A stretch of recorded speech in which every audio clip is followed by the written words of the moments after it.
Every second, the world around us is changing.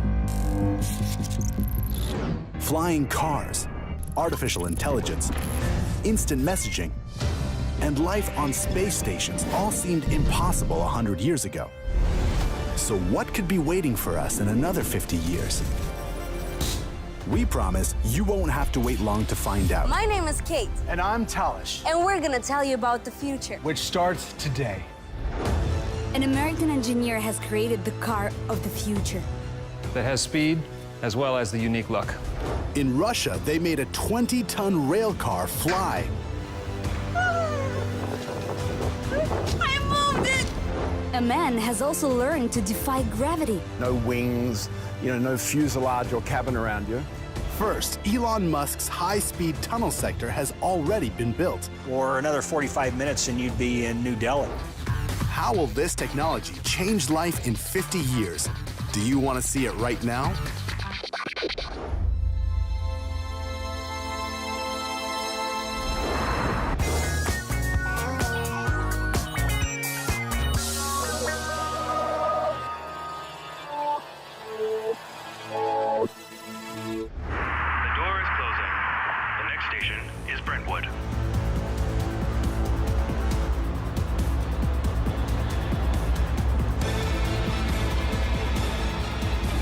Hey, wait for me!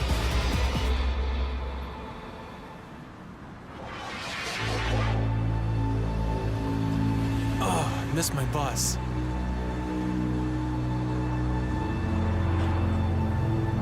Is 36 coming soon? In 12 minutes now.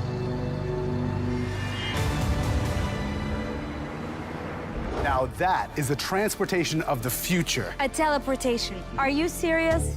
Don't be such a skeptic, Kate. And what if something goes wrong? Whoa. What do you just do what you usually do? Do you call maintenance and somebody will come and fix the problem? I don't like it. I'm pretty sure something better will come along. This is what cars of the future look like according to big-name corporations. Sleek shapes, smart systems, and bodies that look as if they're leather-wrapped. Reliable, super fast. But this man thinks that automobiles developed by eminent designers are such a bore. My ideas for my projects stem from cars that I see in movies, a conglomeration of different exotic vehicles. The design of this car is as awesome as the Batmobiles. Powerful engines, $500,000, and you have the future right in your garage.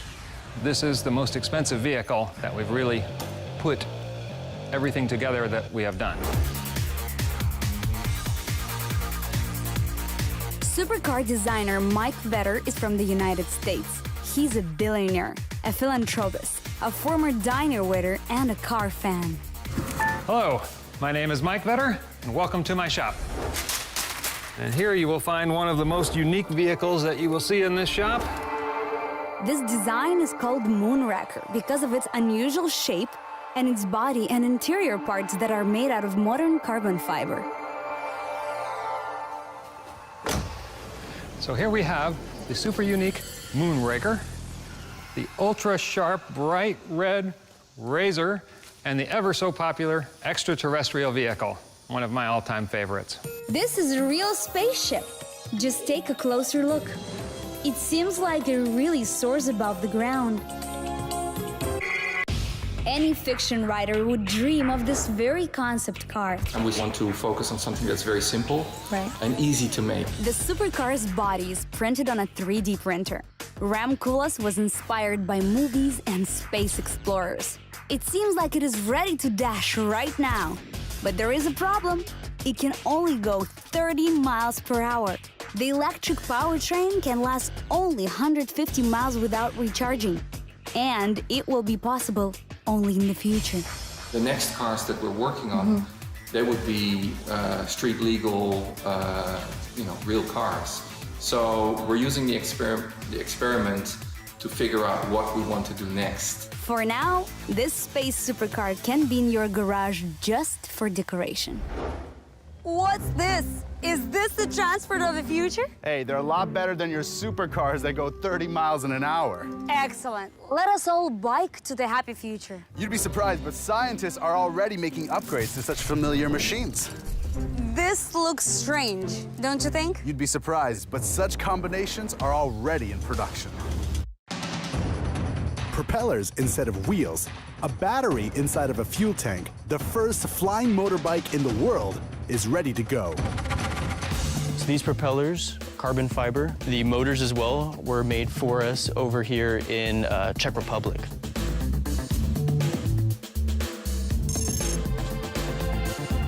Basically, the Hoverbike is a giant drone. Currently, its battery only lasts for 20 minutes, but during this time, you can fly up to 18 miles. The maximum speed that the bike can reach is about 45 miles an hour. Depends on the weight of the pilot, depends on weather conditions. The actual lift, you can lift someone up to about 200 pounds. These characteristics make Russian businessman Alexander Atamanov keep fit. He invented and tested the Hoverbike. It's my dream because my father is an ultralight pilot and I'm dreaming about this all my life. Alexander built his first hoverbike in Russia. The design presentation took place at the Innovation Center in Skolkovo. This thing can fly up to 5 meters up in the sky and reach a top speed of 100 kilometers. What? Can it fly? I'm gonna go try it out. Yeah, go for it. Now, can you imagine, right, chasing after somebody on this thing? I don't think I'm too short for this. No, I think you can fly, for sure. Now, what's interesting is as soon as the battery on this starts to die out, it'll just automatically land. So It feels like a future today. it does. Soon, the whole world was interested in this Russian engineer's development. The Emirates police have already ordered hoverbikes. Now, Alexander is testing a new hoverbike prototype in the US. If no traffic, yes, of course, car is faster and the range is much more than hoverbike. But if you have a difficult area, some mountains or rivers, the hoverbike is faster. Currently, there are no traffic or sky regulations for such bikes yet. We're going to have safety precautions in place for public spaces, much like we do that we're building for roads as well, and physical cars also. If we all fly in the sky, we'll have to get traffic lights, road markings, and traffic control off the ground. And what if someone's engine stalls? What if an accident occurs? Maybe for these reasons, air transportation is developing very slowly. And year after year, flying cars are undergoing numerous tests. Slovakia now has the most advanced aero mobile. It can accelerate up to 100 miles per hour on a highway and up to 125 miles per hour in the sky. A full tank can last 435 miles. Basically, it's a transformer with the body of a car and the wings of an aircraft.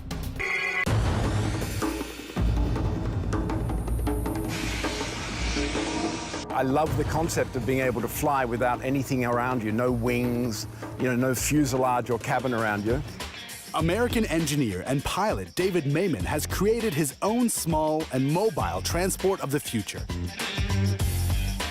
This is our JB11, which is about it's been 12 years now in the making, so it's the 11th version of the jetpacks that we've built. Here, you can see Mayman soaring near the Statue of Liberty in New York. Here, he's flying all over Abu Dhabi Bay. There's no miracle, it's just a backpack. The plane that you fly from country to country in, they have big jet engines. These are really small versions of the same thing. There are 6 such mini engines fueled with kerosene. They are controlled by a joystick. With this backpack, you can go up to 5 kilometers in the air, and then you have to rush back before you run out of gas. Developers are now trying to fix this shortcoming.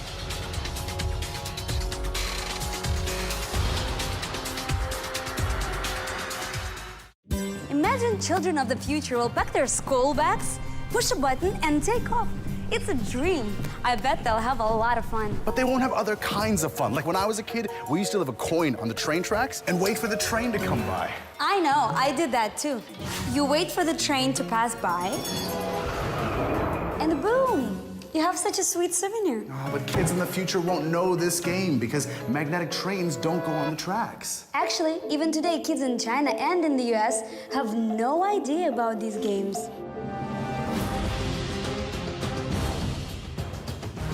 Just a few years ago, it would take you around 8 hours to get from Moscow to St. Petersburg.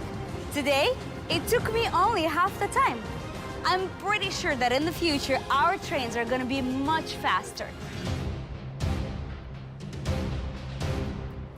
I came to St. Petersburg to meet with a group of scientists that created a flying train. Let's see what it is. This rail car weighs 28 tons. If you take a closer look, you will see it really floats above the ground. Здесь расположены постоянные магниты, здесь и там. И зазор 2,5 сантиметра. В течение 3 лет эта платформа левитирует. I felt so nervous when he put his hand there. It's like putting your hand into the lion's head. Можете сами попробовать.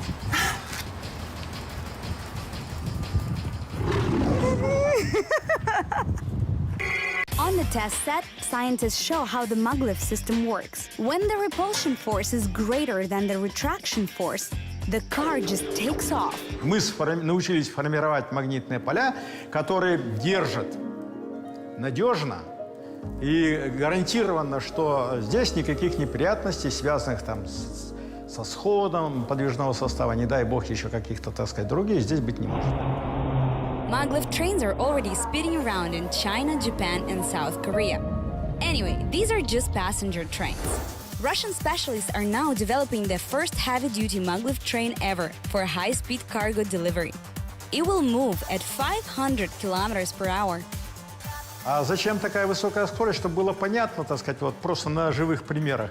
Чтобы выловленная, скажем, в Охотском море рыба еще живой приехала, так сказать, в Москву и на рынке или где-то в магазине, так сказать, вот она живая морская. It doesn't matter how much the train weighs, 28 or 280 tons. And to prove this, the developers suggest one more experiment.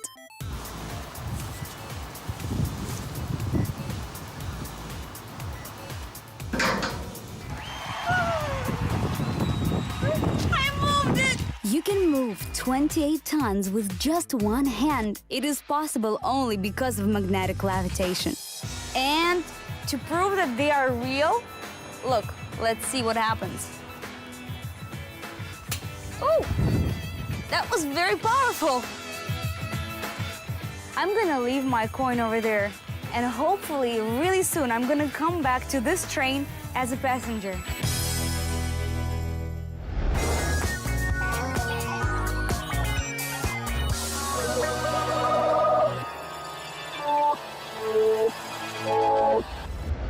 Yes, I want your specialty, but without onion. Yeah, thank you. An order from New York! Oh my God, I can't take this anymore. Hurry up, hurry up!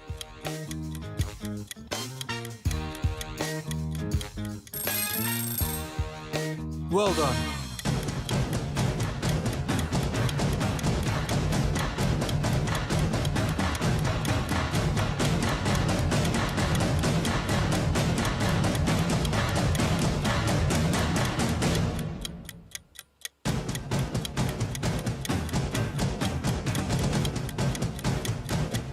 Pizza delivery? Oh my God, we live in a world where I can order a pizza directly from London and it's still hot? Can you imagine that? It'll be $14,300. Well, that's the only disadvantage.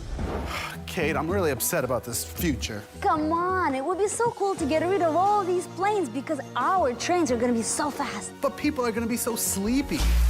Why is that? Think about it. If it's only gonna take an hour to get from London to New York, then it's only gonna take a few seconds to go from the suburbs to the city center, which means people are gonna lose out on those precious extra minutes of sleep every day. Oh, come on, don't worry. It won't happen anytime soon anyway. Actually, in Belarus, a team of scientists are already working on this project.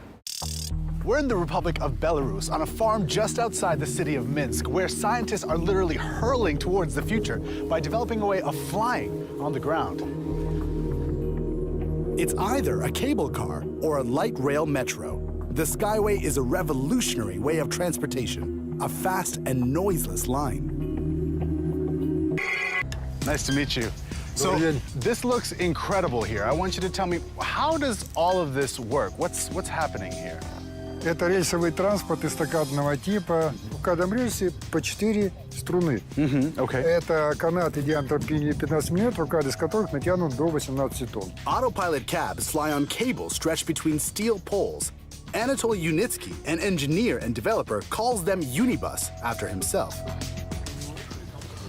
This looks incredibly futuristic. Let's open this up. Let's get inside. This space-age design is also his idea. Sleek shape, super solid glass, a powerful electric engine, whatever it takes to accelerate. Я никого не заимствовал, это мой дизайн, причем я придумал это не как художник, как инженер. Главная потеря энергии – это аэродинамика. Поэтому я улучшил аэродинамику юнибусов по сравнению со спортивным автомобилем в 7 раз. There are two types of SkyWay cabs. Hanging ones accelerate up to 93 miles per hour. Hinged cabs are more stable. In the future, they're going to accelerate to more than 310 miles per hour. 150 to 600 kilometers an hour. Now that's a pretty tall order for this thing, but I'm not convinced. So I'm gonna see if I can race this to figure out if it can actually go as fast as everybody says it does. All right, let's get this started. So that's going off to a good start. As you can see, it's pretty rocky, but I don't know. I'm beating this guy right now, man. 150 kilometers an hour. I doubt it. Look at this thing. It's tough driving out here. Oh my God, what?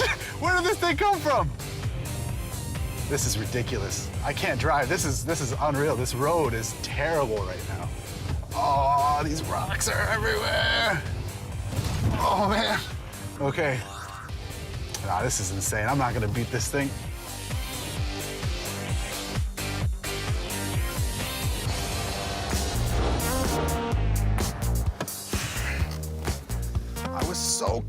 So close, but he got me, and you gotta hand it to him. He's built something that actually works. Thank you very much, and I wish you all the success in the future. You've built something great, and I really hope it works out for you.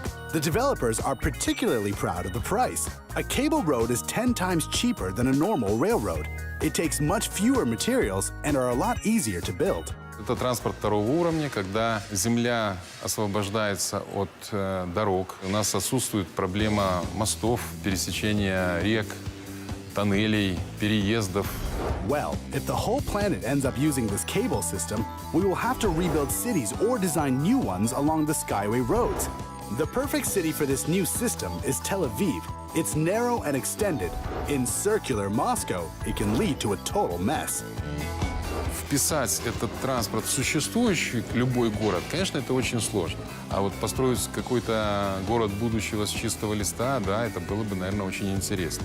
What a dangerous invention. Why? Why? All right. Look at this beautiful Siberian nature. Can you imagine the influx of tourists? They will destroy our planet right away. Well, that's not going to happen anytime soon.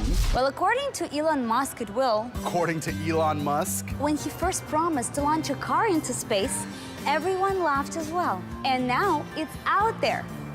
Today, he's got another surreal project, but pretty feasible. Technologies like in science fiction movies have already become a reality. In February 2018, Elon Musk was given a permission to build the first section of his Hyperloop in the eastern part of the USA.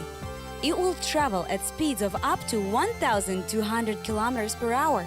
You can see how we could get from here in Denver up across the Bering Strait between Alaska and Siberia, down through China to get to Beijing would only take about 2 hours. Unlike Musk, Daryl Oyster is not known to a wider audience, although he was the one who suggested creating vacuum transportation. Oyster's project is called ET3. Instead of long Hyperloop trains, here we have pin-sized 2-seat capsules. Mounted to the tube, we have permanent magnets, and also at the bottom of the tube at the 6 o'clock position. And that electrical current is generated by movement in the magnetic field that's generated with these permanent magnets. And that's what causes the levitation. We can also sit and imagine what a trip on ET3 will look like. Well, let's see, we'll get to New York in about an hour and a half, right? Yeah. Do you want to go down to Smiler's Deli? I would love that. Yeah. They've got the best kosher pickles. Do they? Oh my gosh. As we give people more power and more capability, we also give them more capability to do evil things, bad things, terrorist things. Experts have already called this novelty an easy target for terrorists. Just one crack in tunnel's body and the vacuum fades away. This system will crash. However, ET3 is still being tested while the first Hyperloop segment is being built. Moreover, Elon Musk suggested another advanced technology. Here is the ambitious inventor's plan to make life intraplanetary. To fly from Hong Kong to Singapore in 22 minutes, or from New York to Paris in half an hour. Passengers take their seat on a rocket. It goes out of the atmosphere of the Earth, flies along the orbit to its destination at a speed of 16,800 miles per hour. Маск все свои фантастические проекты успешно реализует. Да, с отставанием, всегда надо накинуть 2-3 года к его обещаниям, но тем не менее Big Falcon Rocket, это он обещал сделать там в следующем году, а она фактически и есть. То есть если он это сделает, то уже мы начнем обсуждать стоимость билетов. А то, что он умеет поднимать ракету и сажать ее в нужное место, а это уже 90% этой технологии, это мы можем наблюдать уже в прямом эфире. So as to the question of Elon Musk, project being fact or fiction, is he a genius or is he perhaps just lucky? Personally, I think on the one hand he's a very, very good, shrewd business executive.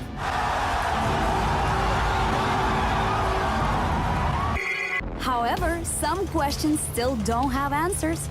For instance, how long does it take to reach the spaceport? We have to build them far from cities. How can a human survive such terrible acceleration? Not everyone will feel fine in zero gravity. This is not a full list of problems. No one knows what to expect at the end of the journey.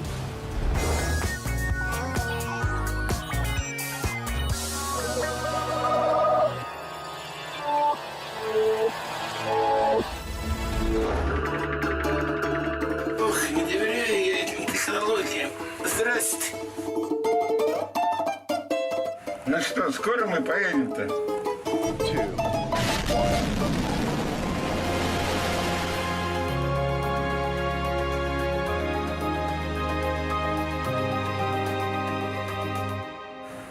Все не так страшно оказалось-то.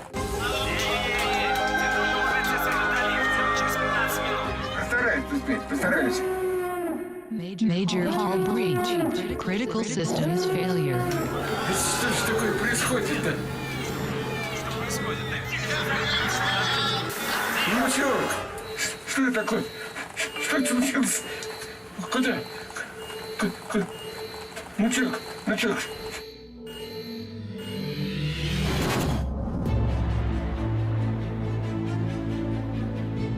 Внучок, это ты?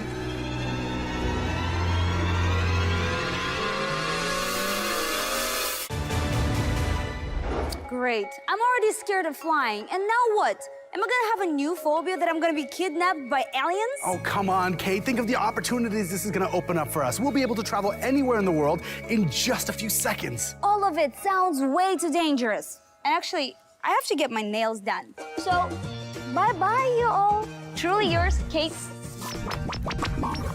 And I'm truly yours, Talish. And I have to catch a bus now.